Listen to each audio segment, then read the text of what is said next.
Kameramni pastlatingda jiga. Mashinani videoni qarang. Turishini.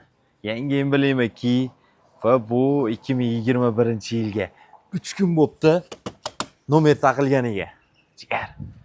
3 kun atiga mashina 1 2 3 ta 4 ta detalda kraska bor. Kraska yo'q emas, lekin mashina butun deb aytdi. $11,800 K3 da yangisi. O'zini zavodskoy diskalarda. Бесключевой, белый жемчуг, слепой zona, elektropaket.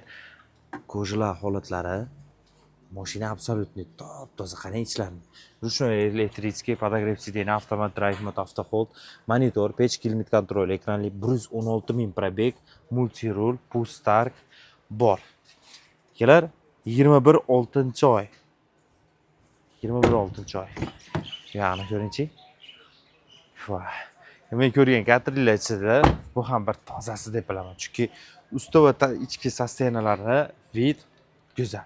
Telefon qilyapsiz. Narxlarni kelishib, Bisevim suvini issiq kunlarda naturalniy, yaxshi va misrdek olamiz.